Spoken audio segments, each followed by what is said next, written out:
Coming to you live from the Elliott Avenue Studios, this is The Barbershop. Brought to you by Trufant Auto Detail, the official auto detail provider of the Seattle Seahawks.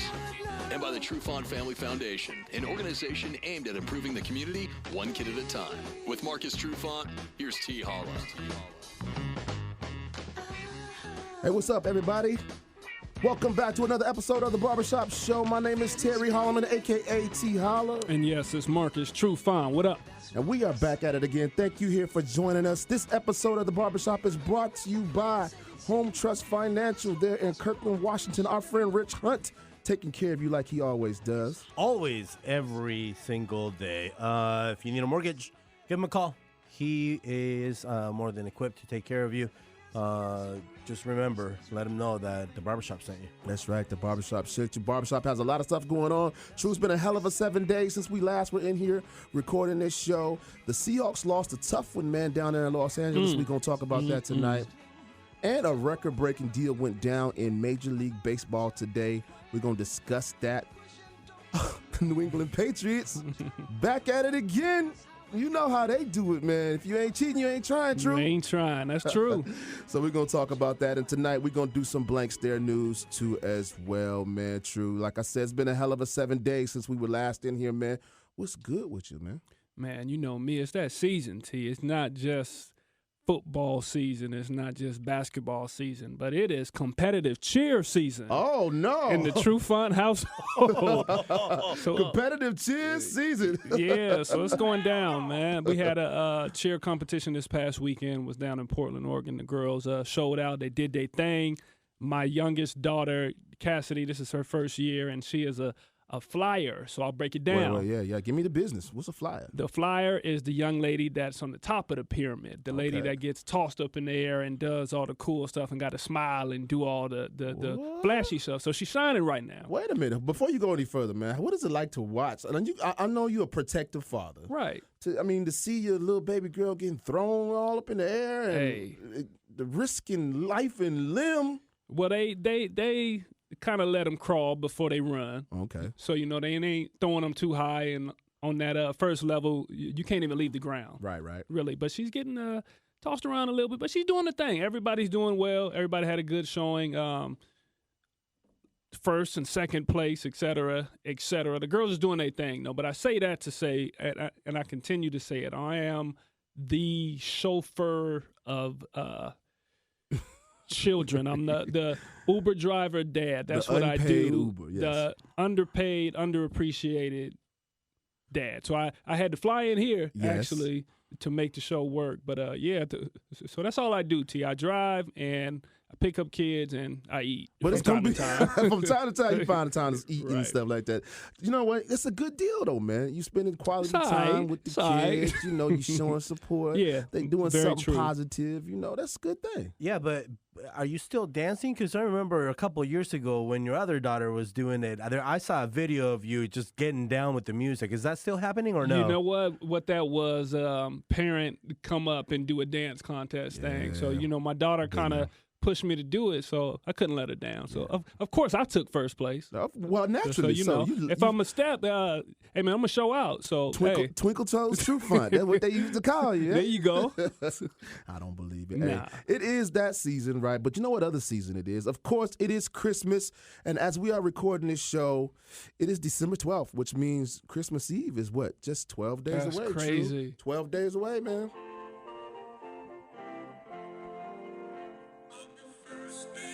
So we get our 12 days of Christmas. I can't do Christmas like this, sorry.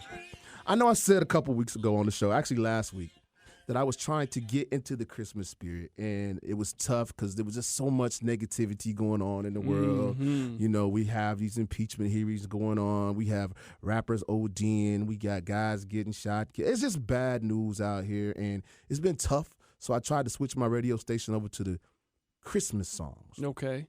And you know what? That kind of worked, but then people start cutting me off in traffic and making me mad in that way. So I really had to pop in my own. I created my own Christmas playlist, man. I created my own soulful Christmas playlist, and that's the only way that I'm getting through these days, right, True? So when I hear songs like this, Donnie you. Hathaway. I You know feel what I'm you. saying? This I feel you. Christmas, I finally am getting in the mood, man. So the question I asked you before we get really started on the show, man. Christmas is coming fast this year, man. And it comes faster and faster every single year for me at least. Tell me about it. So are you ready? Are you ready? We got, like I said, 12 days of Christmas left, man, till Christmas Eve. I've been thinking about it every day. Thinking about it. But I'm not ready, man. I'm not there yet. I'm getting there, though. I think I've had a talk with Miss Fab Five mom, Miss Jessica Trufant, and we, not that we're going to take it slow this Christmas, but we just going to be, just do it right. Not go over the top, man, and go back and reflect on what Christmas is really about. The reason for the season, The huh? reason for the season. So, yeah. So I mean, any plans? Like, what? I mean, I know you guys got the Christmas lights up. You had those up since July. Something like that. But yeah, man, do it slow. We probably go check out Mom's and them, man, and do it down at Mom's. Because we did Thanksgiving this year over at our house. So we'll probably take it down to T-Town, take it down to Lakewood, man, and do it with Mom and Papa Chill down there. Yeah, that's good. That's good. Well, like I said, I'm really just trying to make it all slow down, you know what I'm saying? Because right now, I it's a scary thought, man. I have an 18-year-old, man. My daughter just turned 18 about a week and a half, 2 I'm going to weeks pray ago. for you, bro. Yeah, pray for me, man, because, technically, this is the last Christmas that she will be, like, under my roof, which we know that's a lie. You know what I'm saying? She'll be right back. She'll be right back. But, I'm just trying to soak it all in, get all of the Christmas music, the Christmas lights, the Christmas feeling. I wake up in the morning, I play the Christmas playlist in the kitchen on my Alexa. Shout out Alexa. Maybe y'all can send me some of that Alexa money. But hey, so to tell you a little bit about this Christmas, and then we can move on, man. I was reading an article today, again, trying to get in the Christmas spirit. And there was a new survey out, Tru, that reveals something about Americans when it comes to the holidays, in particular Christmas, when it comes to giving gifts. We are really kind of passive-aggressive, apparently, when it comes to gifting, especially men, and I'll explain what I'm talking about. So have you ever received, like, cologne or Sure. like deodorant or anything like that for Christmas? Sure. Well, according to this survey, this study conducted by One Poll on behalf of Backblade, a body grooming company, they asked 2,000 people, 2,000 Americans about their Christmas gifts. And according to them, if you smell bad, be prepared to find out about it on Christmas. Wow. They find that most people give take the hint gifts. For example, if somebody smells bad, someone might give them the take the hint gift of deodorant or cologne. And if they have bad breath, they might get a fancy toothbrush or maybe even a not so fancy toothbrush. Wow. Also, according to the survey, grooming products are commonly given with self-help books. And it says that men are more likely to give take the hint gifts. And Yikes. So now, ladies and gentlemen, not to put a damper on your Christmas buying or your Christmas gifting, or when you wake up in the morning and find like 4 bottles of cologne under the Christmas tree for you. Damn. Somebody think you musty, man. I think you're staying. I'm trying to think. The last couple of years, I don't know if I got no cologne, but I have got some in the past. Maybe I done fixed the issue, and man, I'm back to zero, maybe. I don't know. I get cologne every year, so I must be musty, man. My mama give it to me, man. Oh, Lord. You know Mom ain't gonna lie to you. Mom keep it real. But Mom keep me fresh, though, man. Some good stuff. Like stuff I probably wouldn't buy for myself. Jupe? Because I'm cheap. I got that jupe. Got that jupe and that Drakkar. There you go. Ladies and gentlemen, this past weekend, the Seattle Seahawks, man, hurt our feelings, man. They went down to Los Angeles to face the Rams, who they had faced earlier this year, and they squeaked by the Los Angeles Rams earlier this season, 30-29, but it wasn't that way this past weekend. The Hawks got a beatdown, 28-12, and we had to experience it, Tru, you and I together with several of our other official barbershop friends, a couple of hundred of our closest barbershop friends, at Sam's Tavern in Bellevue, where we had our watch party. We have been building up for this exciting Sunday evening, and it was a great night. Absolutely, right. We had a blast. Shout out to everybody at Sam's Tavern, man, that came through. The staff. Good old time. A good old time. Good old time. We had not one, but 2 DJs. DJ E-Pop, DJ Dr. Fever, spinning records. Me and Marcus was up there spinning records at one point. I got on the 1s and 2s for a quick minute, though. Yeah. We gave away. I didn't want to break nothing. Oh, yeah. But you did good. You looked good while you were Much doing appreciated, too. Yeah, you look like a real DJ. We're going to have to work on that. Let's get us some turntables, man, because we looked official. We gave away some incredible prizes courtesy of our friends at Zekin.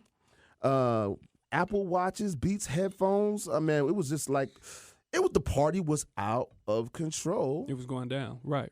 Except for the fact that the Seahawks lost, man. It was just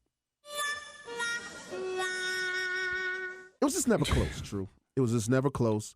And, as much as we try to keep the crowd hype, the defense as we were watching the game, it was abysmal, True. Like, it looked like they could not stop anybody. It looked like Todd Gurley was running with impunity, and he was very, as you like to say, disrespectful. Disrespect. Well, yeah, T, it was just one of those things, man. It looked like the Seahawks, like they was against the ropes the whole game, and they just couldn't get comfortable. And that was offense and defense. But as far as the defense, and even in the secondary, I know that at times it looked like the Seahawks, they come with this bend but don't break type of defense, but they just couldn't get it done, especially when you can't stop the run, man. That opens up everything in the play-action game, and, you got tight ends screaming across the field, and you got wideouts that just are coming open on those longer developing plays, and that's really what it was. It was like, okay, good play, and then they get a big play, and it was getting those chunk plays, and after a while, man, it just beats you down. Like I said, it looked like it was just on the ropes, and they couldn't get off. It looked like in a, Jared Goff, who had been having a kind of a rough season thus far, it looked like he was like Johnny Unitas, man. Joe Montana back there doing his thing. The Seahawks defense was making him look like he was an all-pro quarterback, and I don't know if you got that same kind of vibe while you were watching the game. I think they just had a really good plan, man. That's what it looked like, because we all know that the Seahawks defense ain't trash, but they just came with a good plan, and it was and everything was just working, man, and things were working at the right time, and because in my mind I was thinking, okay, the Seahawks are gonna beat themselves and come in the fourth quarter, they really gonna turn this thing around. They gonna focus in like they usually do, and you're gonna have Mr. Wilson is gonna come in and save the day, but it just didn't go that way, man. They just couldn't find their footing. Yeah, speaking of Mr. Wilson, he had at the end of the day, he had 22 receptions, 22 out of 36, and 245 yards, but no touchdowns. Right. So that is kind of the tail of the tape. 245 is not shabby numbers, but the completion ratio and the fact that he had no touchdowns was, just alarming. You don't. It's not a Russell Wilson day. It ain't what we used to seeing. It wasn't a Russell Wilson day. So that had a big effect, in my opinion, on the game. Like I said, it looked like they were just going 3 and out, could not find ways to move the ball down the field. And when Russell Wilson is kind of in a funk, it makes it bad for the team. Question for you. Looking at his performance and his production in contrast with what we've seen him do all season, knowing that there's only a couple or a few games left in the season, is the MVP race over? Is it done? I don't think so. I don't think it's over. Whoa. Are you being a homer now, or are you being for real? I'm not. Russ, I know everybody likes Lamar Jackson. I like him too. Yeah. I love his game, but it's just something about the consistency that I respect. Of course, I respect Mr. Jackson's talent and the way that he's really turned this option quarterback thing into a real life thing. Run, pass, and can do it all. So it's very tough on defenses. But you got Russell Wilson, and when it comes down to crunch time, it's just something about that. Right. It's something about winning when all the lights is on and really when the game is on the line. I think that says a lot about the quarterback that he is, the type of leader he is, because at times it's like the team goes as Russ goes. And I don't know if the Ravens are necessarily like that. Right. They got other people that move around, even though they got a good defense. They got good running backs and stuff over there. But I think the Seahawks really go as Russ goes. Yeah, I agree with the fact that the Seahawks go as Russ goes. I agree that he is absolutely the most valuable football player on this team. I think that if there was no Lamar Jackson in the National Football League, he would probably be the guy that would be, in leading the race for the MVP right now. That being said, there is a Lamar Jackson, and he is in the NFL. Sure is, yeah. And every single week, this kid is showing out, doing, again, like I said last week, video game type numbers, making video game type moves.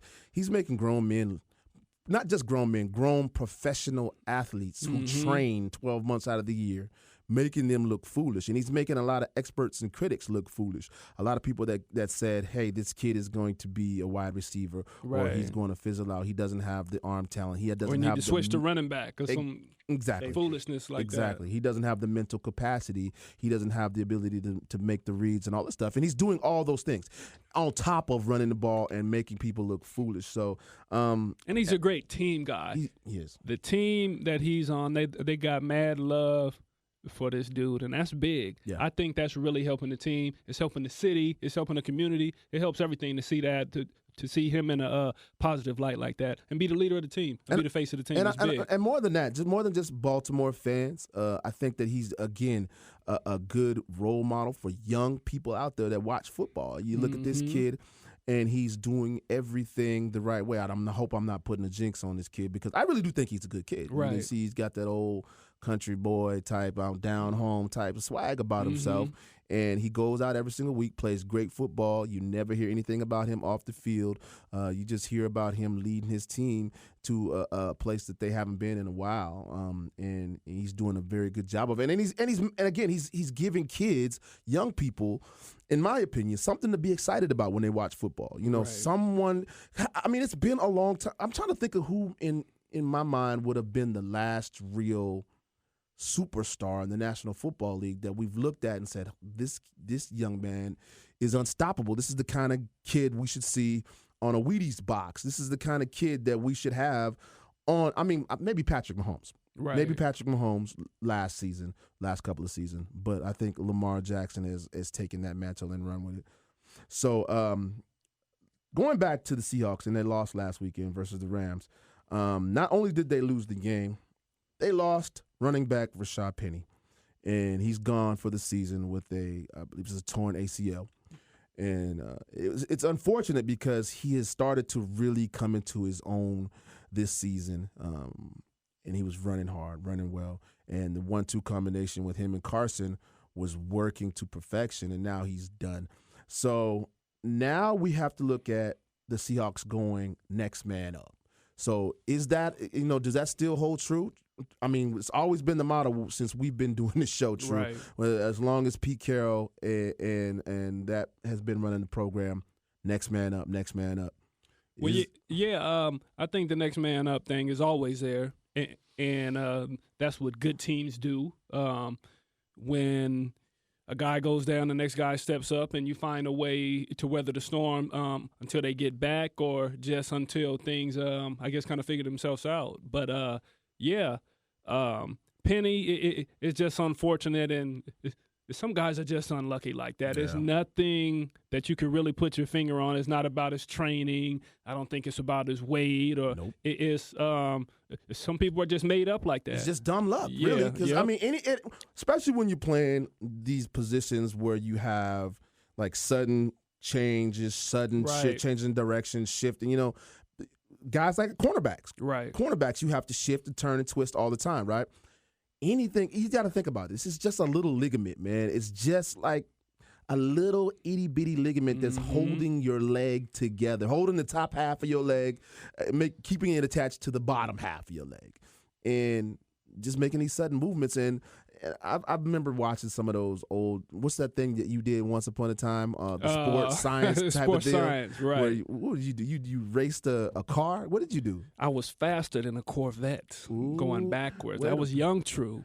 Young Tru. I was shining then. I was doing my thing, Jose. I see how you looking at me right now, but I did it back then. I did it. I mean, I've heard stories of you being really good. Faster than a Corvette going backwards? Who was driving it? Yes. Hey, I didn't ask no questions. They just told me to do what I do. So, hey, man, I did it. It was Dale Earnhardt, foot on the gas. No, but yeah, I saw one of the sports science things like that shows that running backs when they're making their cuts, an NFL running back making their cut, it's like thousands of pounds of pressure on your knee joint every single time. So yeah, it's just unfortunate that happened to Mr. Penny.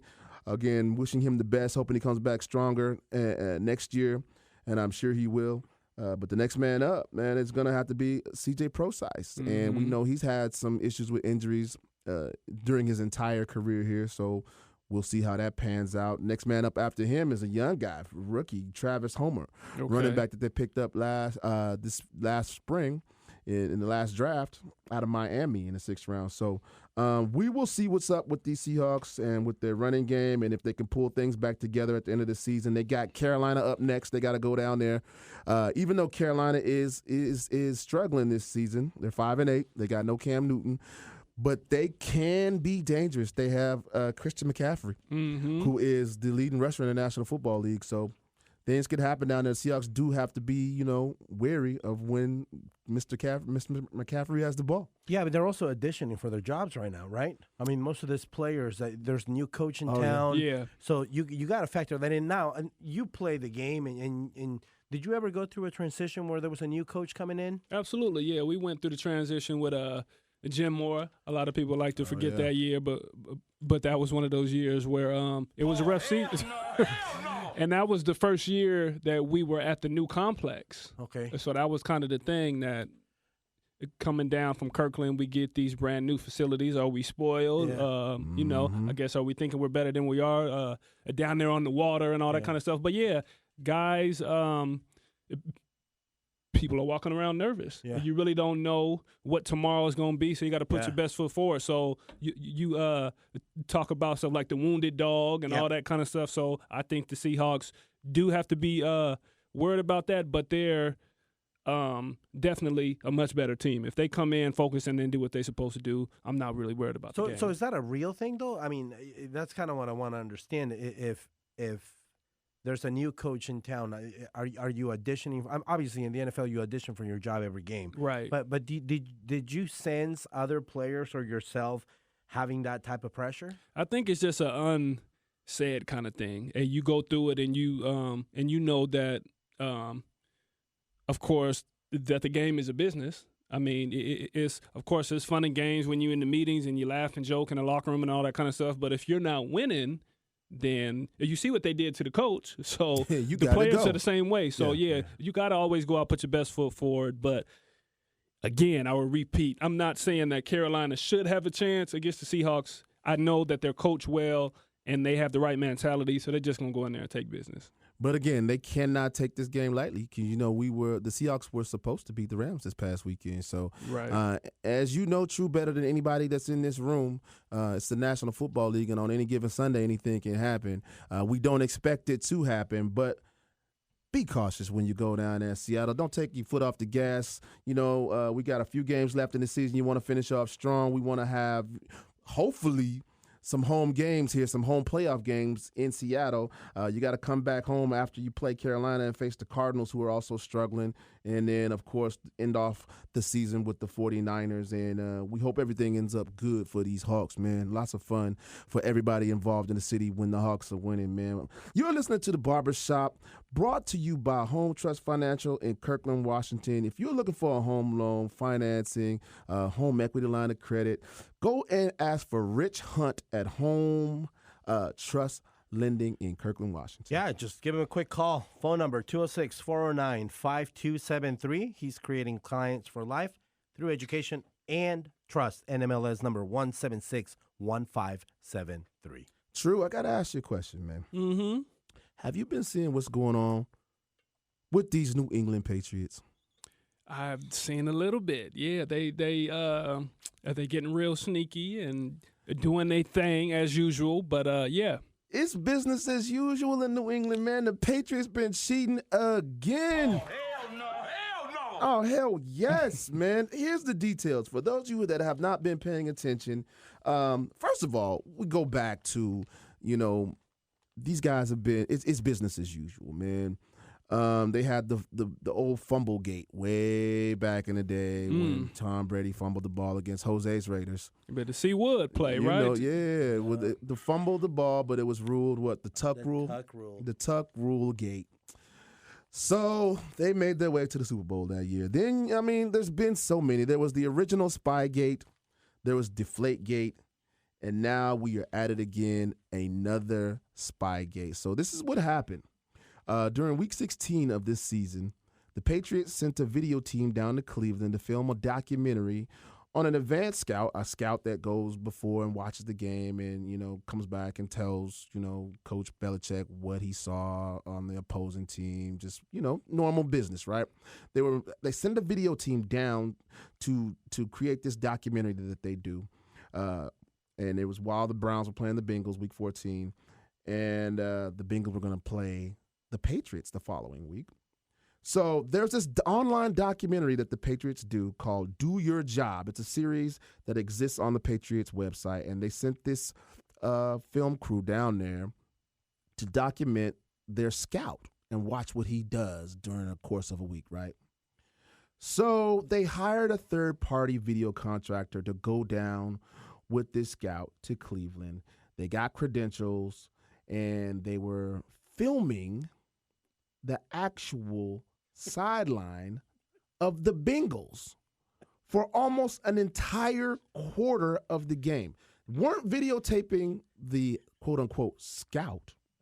They were filming the whole sideline, watching the plays being called, watching the signals, watching the players, how they come in and go out. Right. What? I mean, what's that, right? So what's the problem? Huh? Drew's like, that's called scouting. Yeah, right. It goes back to what you're saying. True, if you ain't cheating, you ain't trying. If you ain't cheating, you ain't trying. And the funny thing about this, all those gates that you mentioned before that, T, what happened with that? Anybody get in trouble? I know Tom or somebody got in a little bit of trouble for Deflategate, right? Yeah, I think he had to. A couple games. I think he had a couple games, and somebody had to give up some money. Right. I think the team had to give up some money. I think somebody lost their job, man. I think one of the equipment room guys lost their job. You mean he fell on the sword? That's what he did. He did. Jumped on a grenade. But what I was saying, the NFL doesn't want the black guy. So what I think... Black guys? Not black guys. Oh, I couldn't hear you, man. True, I didn't know what you said. Not the black guys. Of course, the NFL wants the black guys. The NFL needs the black guys. But they don't want the bad pub, man. So it may just be one of them things that kind of gets swept under the rug and kind of pushed to the back, and we don't know, and we're going to have to explore and look into this. And then over time... we probably won't hear nothing about it. Oh, man. That's just True's take. Here's the thing. It could be true because it is the New England Patriots, and the New England Patriots, what good, bad, or indifferent, whether you love them or you hate them, they have been the face of the National Football League for a long time now. They're the current, dynasty. What a championship team looks like. Right, so, right. Yeah. It's the Patriots way. Right. All that bullshit, right? Right. But they are. They're the face. They got Tom Brady, who's the face of the National Football League as well. Good old Tom. And it might go that way, True. I don't know. But here's the thing, what I'm thinking. So for all the years, and I'm just kind of a casual New England watcher. I don't pay deep attention to what's going on with the Patriots until it gets to the Super Bowl, right? Because naturally, they're way on the other side of the country. So all the times that they came up with all these gates, right, the Deflategate, Spygate, all that stuff, I'd hear about it, and I'd be like, yeah, whatever, nothing's going to happen. In the back of my mind, I kind of always was like I brushed it off. You know what I mean? There's no way anybody. And this is, again, maybe this is a little bit of me being naive or just not giving a shit, but I used to be like, Ain't no way in the hell somebody was in there letting the air out of the balls, man. Like, I give people Ain't the nobody benefit of that the doubt. stupid. Ain't nobody that dumb, right? Right. Like, in my brain, I'm thinking, nobody's that dumb, right? And then they do the thing before where they were spying on their opponents, and I was like, In nah. the pregame practice. Yeah, like that, in the right? warm-ups and practices. I was like, nah, man, that's probably, they were looking at something else, and they maybe inadvertently got a hold of something, and, it's no big deal. But now I'm looking at this situation. They got a camera crew that's out there that's filming their upcoming opponent, not even just filming the game, but filming the coaches for 8 minutes straight. Like, for what purpose? Like, I'm trying to find that when they have to sit down in front of the commissioner or whoever they sit down in front of, how do you explain the fact that I was just filming the coaches for 8 minutes? I mean, the real question is, how many times do you gotta realize it's the Patriots? Like, if the Patriots are asking you for something, because they ask for credentials, right? They said, we're bringing a video crew, we're asking for credentials. At some point, you got to put someone next to them. Like, if I don't trust you in my house, I'm not going to let you in my house. But if I have to let you in my house. What's funny about what you just said? So here's how this is how they even got caught. So the dude was up there just straight filming the sideline. I'm bold. You got to be bold, right? To do it, right? And so an official from the Bengals organization was watching the dude do it the whole time. So he's like, I bet the dude was probably sitting there like, he's not really doing this shit. Right. And then he kept doing it. So then he alerted like some officials, and they went up to the dude. Finally, it was like, hey, man, what are you doing right now? And so the dude was like, oh, yeah, oh, my bad, man. If you want, you can just delete it.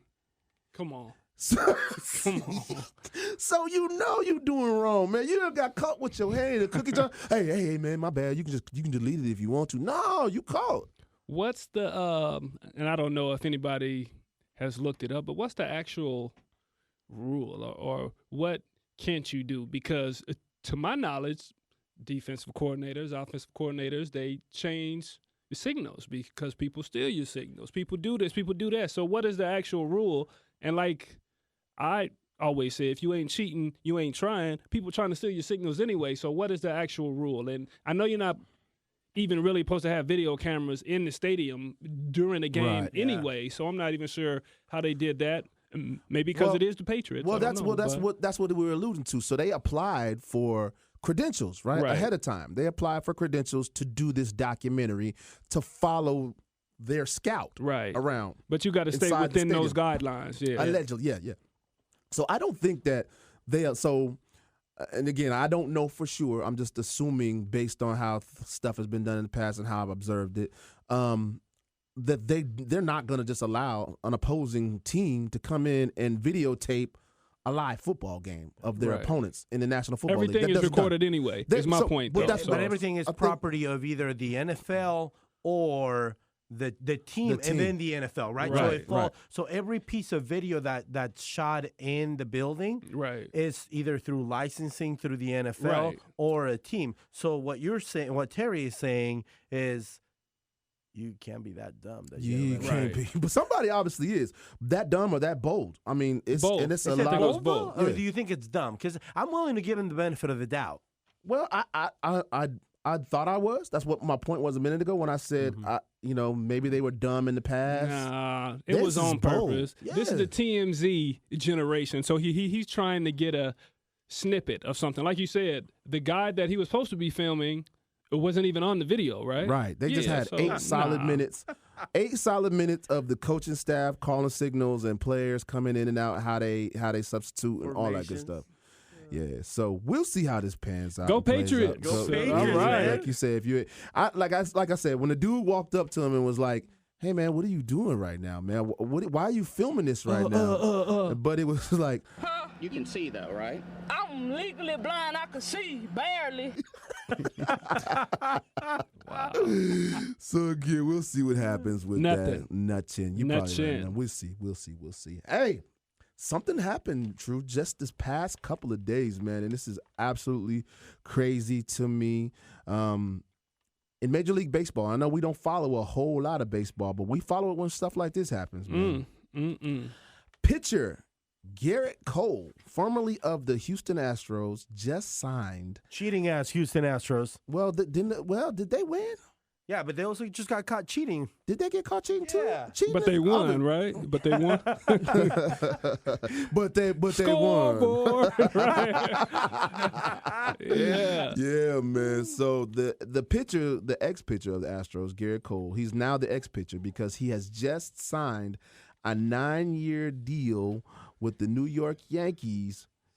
Get this, y'all. For those of you that have been in a cave or in a rock, underneath a rock, and have not heard about this, 9 years, $324 million. Oh, hell no, hell no. Which is the largest contract ever given to a Major League Baseball pitcher. Wow.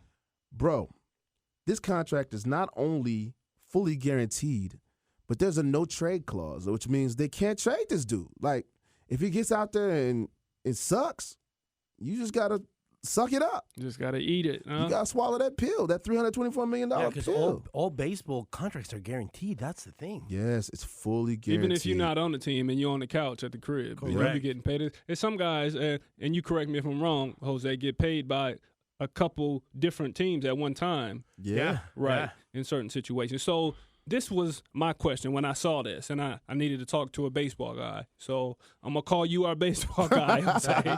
So what makes an organization or what makes a guy worth this much? Can you break it down for me? I know that he's a pitcher and he's a hell of a pitcher, but how much does he change the game to make it be like, okay, let's go out and pay him $300+ million? I think, this is the market, right? He's setting the market. He's also Right. going to New York, where New York has a lot of money. They have their own TV network. They have millions of dollars in advertising. And he honestly guarantees you an opportunity to win every fifth day. Okay. And he is, at least from his track record, a guaranteed, at least you get an 80 to 90% chance of winning that game. Okay. So if he's starting or if he's on the mound? Yeah, All right. if he's on the mound. Okay. Where, you see teams like the team that we happen to have here in our area that does not that did not invest, or it's retooling and reimagining how they're doing things. They had a guy by the name of Felix Hernandez, who we all know. Right. He's a The friend king. of ours, the king. Right. He fell under a situation where when he was really good, he was getting paid healthy. Right. And then he became not good, and then you eat up the last 2-3 years of his salary.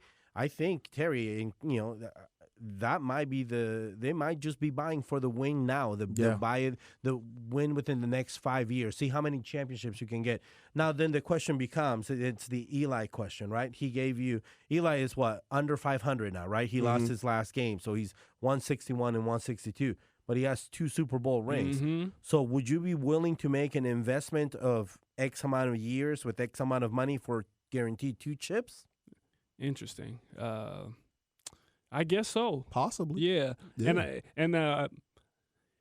It's just hard for me to understand because everybody doesn't make that much money, and it's hard for me not really understanding the game enough to be like, this guy changes the game that much, but I guess he does. Yeah. I guess he does if you're going to invest that type of money. So that's crazy. So, again, looking at what he's done, just looking over the past 3 consecutive seasons, he's played at least 200 innings, and he's led the American League with a 2.5 ERA, which is pretty damn good. Mm-hmm. And he's struck out an MLB high 326 batters. So he's getting the job done. He's doing what he needs to do as a pitcher. And, the Yankees have always had deep pockets. Right. So they're going out there. They're trying to win it, get it back. They're trying to get that dynasty back, get that old thing back. So he's going to be instrumental in trying to help them get that back. But as you said, Jose, maybe they're trying to, again, pay for wins right now because, he's 29 years old. Mm-hmm. A 9-year contract puts him at 38, and he's known, I guess, for having a notoriously strong arm. He throws the ball extremely hard. So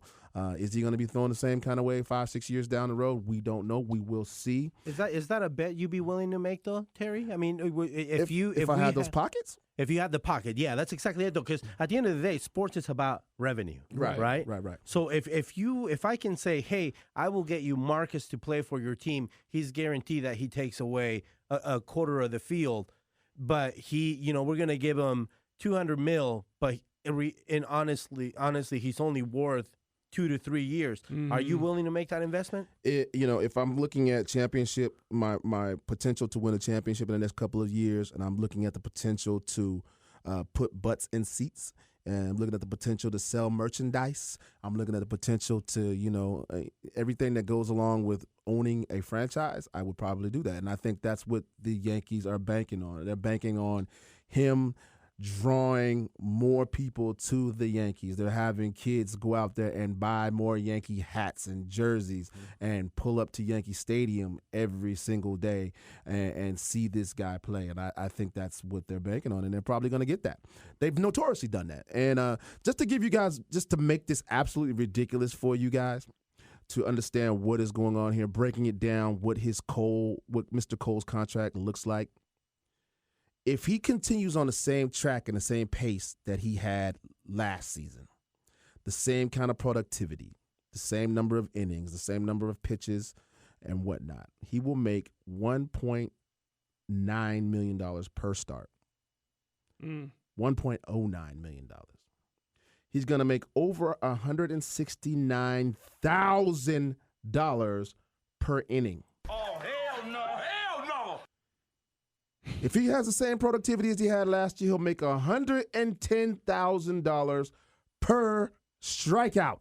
Oh, hell no. Hell no. And he will make $9,200 per pitch thrown. Ooh. This is mind blowing to me, man. Like here's where I'm gonna finish with this is, and I know you and I have talked about this before, Tru, but I'm gonna talk about it again. Why in the hell did we not play baseball, man? Why in the hell, man? I did too for a little bit. I did. I wish y'all could see Tru face right now. I was pretty good, man. I was actually a leadoff hitter. Man, I couldn't hit home runs, but I was always get on base. I was fast. I used to steal a lot of bases. I played outfield, but man. Till how long? Till what age? About? Till high school. Oh, really? They start throwing the ball too fast. So yes. Wait. Yeah. Hold up.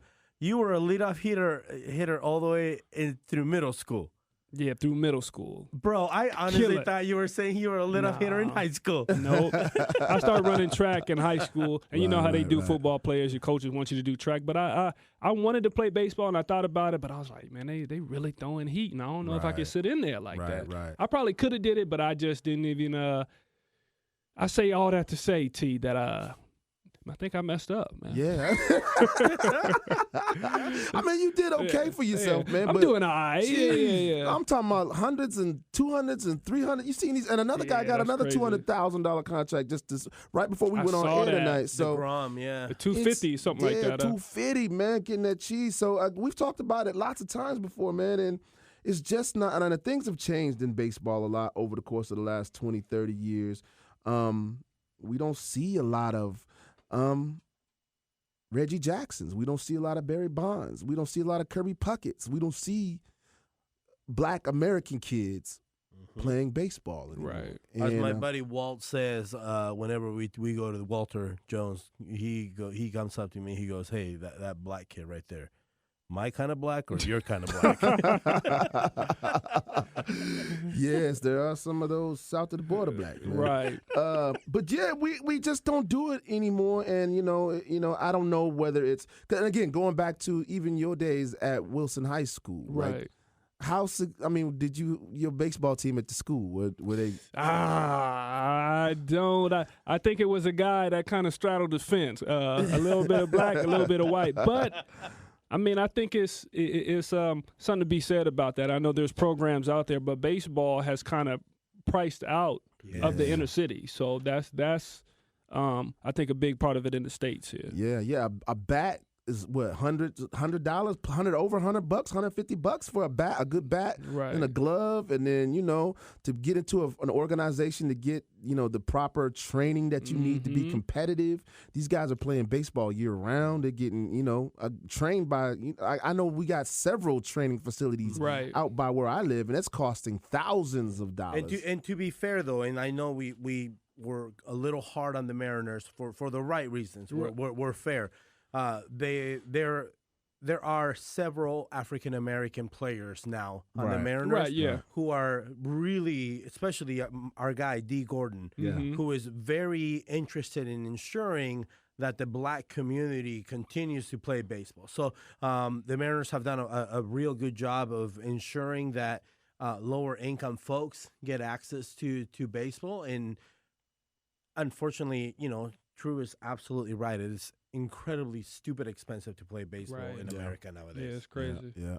So, whatever it is, man, I think, man, if you guys are listening out there, you got little black boys, put them in baseball, man. I'm actually, the reason why I said that is because I actually made a comment today on my social media, like, I'm about to make my son play.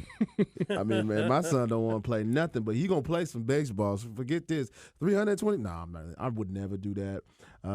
But again, I think maybe if we had more access to it, more exposure to it, if it was less cost prohibitive, and maybe we might have some access to it. But that being said, we wish the best for Mr. Cole. If he ever wants to share some of that $324 million, we know we got some places where you can invest up here in the Northwest. Let me hold that. I got a little barbershop. Let me hold some. Let me hold some. True, before we get out of here, man, I want to play a quick game of Blank Stare News. It's not even a game. It's just Blank Stare News. And you guys know what that is. It's that story that you may have heard this week, whether it was online or at the office, maybe even at your house. Somebody came home and told you a story that was so crazy and wild and wacky that you just had a blank stare come across your face, and then in the back of your head, you heard this.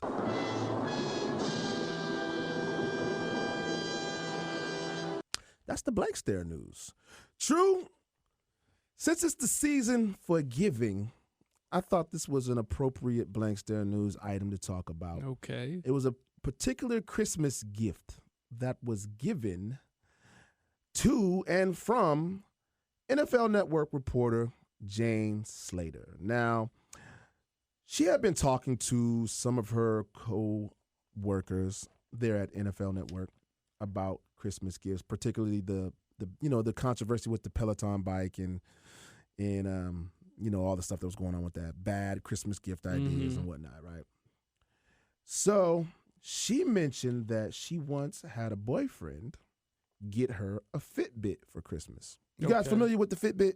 Yeah. You know what the Fitbit is? Sure. It's like the, I have one. Yeah, it tells me how much exercise I did not do. Yeah, it tells you how much exercise you've done. Keeps up steps and your heart rate.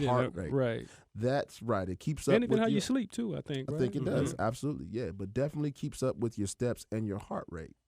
So she got a Fitbit. Her ex-boyfriend also had one. And the thing about the Fitbit is you could synchronize them with someone so that you could keep each other accountable, so that your information goes to their Fitbit. Right. So you can see, oh, True, guess what? You only had 8,000 steps today. I had 10,000. What have you been doing, man? And you like step it up, True? All yeah, right. let's go. Okay. Let's go. Hey, listen. I get it. Your resting heart rate, I noticed that your average heart rate today was only 99. Okay. You should be a little higher. Right. You need to get that moving so you can synchronize it, right? So her and her boyfriend synchronized their Fitbits. And she says everything was great. I loved it. We synced up, motivated each other, and didn't hate it at all until he was unaccounted for. He was missing in action at 4 a.m. But his physical activity levels were skyrocketing. Oh, hell no, hell no. And she says that she wishes the story wasn't real, but it was. So what was going on with my man at 4 o'clock in the morning? So here's the thing. So she obviously assumed the worst. Why would she assume the worst? 24-hour fitness, they open all night, right? It sure does, man. He could have been getting in a late workout. He could have been hitting the stairs. He could have been on his bike, his Peloton. He could have been in all these things. You don't know. Man. You can't judge it. Or He could have been working his hips and his low back and making sure that his core is tight and Oh, hell no, hell no. I wonder what were some of the numbers though. Did you get some of the numbers? I didn't of the get heart the rate? numbers. She didn't keep the numbers. She probably do got a screenshot of the numbers somewhere. Like I told. And how long was this activity though? Because like 37 seconds. Because that could have just been him right going at it. Like, but obviously, yeah, you know what? Oh, you nasty. But you're right. You never know. Like they obviously made an assumption. They obviously did something where he ultimately probably admitted it. But this is man. Tech is busting people up, man. Technology gets you. That's why you got to stay old school. I mean, if you're in the streets like that, you got to go old school. You got to go pencil and paper, and there's no proof. Quarters for the payphone. Man, what the dude say? You call me on camera? Wasn't me. Call me on the Fitbit. It wasn't me. So that was my Black Stare News item for the day.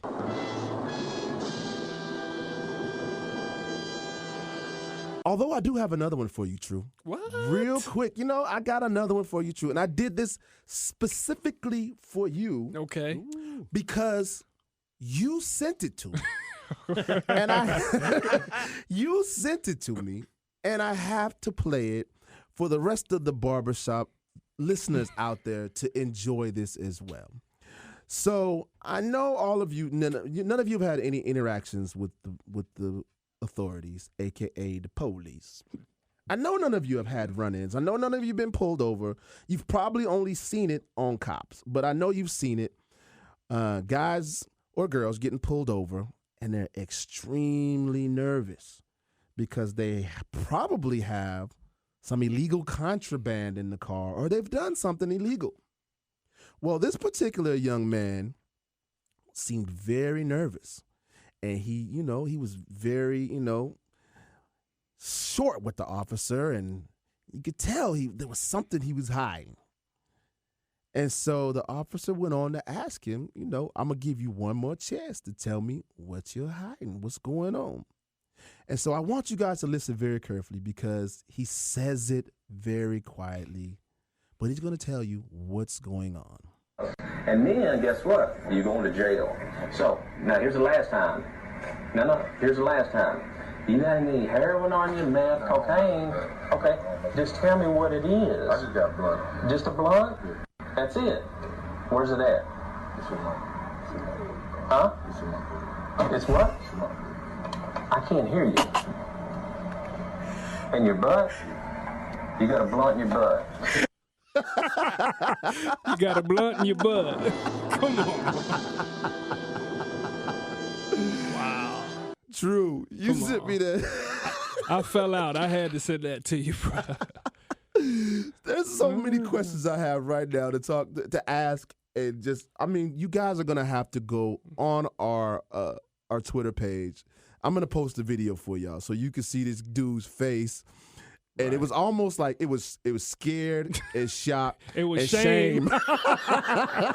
Barbershop Show _ on Twitter. Check us out. I just got lightheaded, almost passed out just now, right now. He was shame for real. He was shame for real. Hold on, I got questions though. Come on. Like why is the blunt in his butt? Like if he's driving and he's just gonna put up, you're not gonna be able to just stick it back. Evasive maneuvers. The cops is coming. You gotta be quick. You gotta be on it. No time to waste. No time to think about this. But here's the thing. So one thing, Tru, first and foremost. So when I was making that clip, right? So I had to download the video and do all those other things, right? So when you first sent it to me, I was focusing on his face. Right. And so, again, like you said, so much fear and shame combined in one that it was just, I couldn't do anything but train on his face. But did you notice it was a dude in the back seat? Oh, I ain't even look at that. Bro, you gotta look closer next time. Yeah, I ain't even look at that. It's a dude in the back seat and all their faces. So that's the thing. So just imagine now. So he trying to be quiet. Right. It's in my butt. It's in my butt. It's in my butt. What? So he's not only is he ashamed to tell the police, I can't hear you. His boys in the back listening to him like, you got the blunt in your butt. You done stuck the. How we gonna smoke this blunt now? You done stuff it all the way up in your butt, man. Damn. So not only that, so that's the one question I had. The other question I have is, Tru. I mean, I've seen these blunts that these guys, I mean, I hear tale of these blunts. I'm trying to figure out how in the world you stick a blunt in your butt. Like, don't it bend? Like, won't it? Hey, Evasive maneuvers. everybody's butts is a little different, I guess. And you never know exactly what type of stuff this young man is into. And I mean, he just might have some room back there. I don't know. I don't make the rules, see. So got a verbal in. Whatever it I don't is, know. man, it was comedy. Make sure you go to our doggone Twitter page and you can see it again. Barbershop Show _. You can find all kind of cool stuff there too. We're gonna keep you guys abreast. You can also follow us on Instagram as well. True, where can they find us? They can find us at Barbershop Show on Instagram. And like Terry said, on Twitter, you can find us at Barbershop Show _. And you can most definitely find the Crazy Barbershop group on Facebook, the official Barbershop. Check us out. That's right. And you can follow Marcus Trufant too on his social media. Marcus _Trufant. Yeah, Marcus _Truth on Instagram, Marcus Trufant on Twitter. And I'm at Terry Holloman, TerryHollimon on everything. Follow us there. Thank you for joining us here on another Barbershop Show. It's been hella fun. We probably got one more show before Christmas comes, so I hope y'all are getting ready. We are getting ready. And again, thanks to our friends at Home Trust Loans in Kirkland, Washington. And a special shout out to our friends at Sam's Tavern for hosting us last week at the official Barbershop Seahawks watch party. Zecon, ZEACON, for supplying us with some of these goodies that we gave away. And we're going to be doing more of that stuff, so make sure you guys stay tuned. It's the Barbershop. Marcus Trufant, Terry Holloman, a.k.a. T-Holla. You can find us only in the Barbershop. No lie, yeah. Real say word. You ain't never told no lie. You ain't never told no lie. Real say word.